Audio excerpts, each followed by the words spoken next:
Tucked away from the constant rush of Washington sits Patty Elliott, at peace. Not sitting in loneliness, but rather with her son. He loved to fish and hunt, all those stereotypical country boy things. At just 17, this country boy enlisted in the military.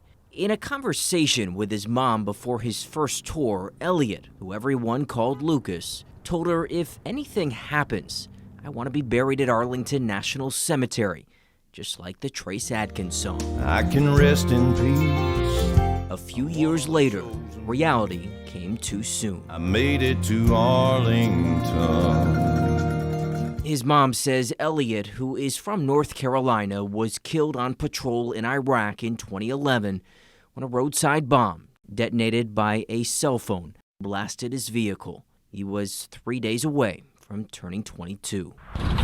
With military honors, Elliott was buried with a funeral escort at Arlington. To have the old guard and the horse-drawn caisson, the 21-gun salute, it's kind of surreal. But as you drive through the grounds of Arlington, it's easy to see the cemetery has a problem. There's very little space left. It's very concerning. There are around 25 burials a day at Arlington, adding to the more than 400,000 graves that are here. Arlington has had to improvise to find space. Even with the changes, it only has around 70,000 grave sites left, meaning in about 20 years, it will reach capacity. That's why the cemetery is undergoing a massive expansion. We don't want to wait until the very last minute to make these changes because that would be doing a disservice to those people who were put in that bind at that time. The problem is that expansion is only going to give Arlington another 20 years before it reaches its capacity, meaning something else is going to have to be done if more people are going to be buried here.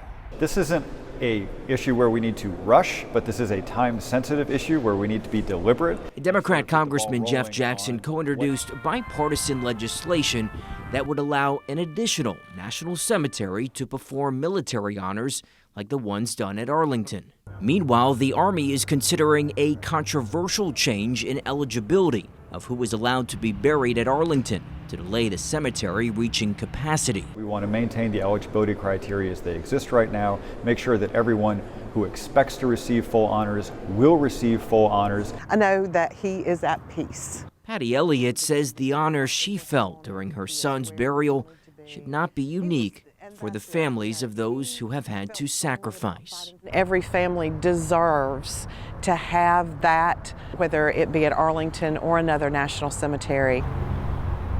This mom finds comfort knowing her son is right where he wanted to eventually be. We made it to Arlington.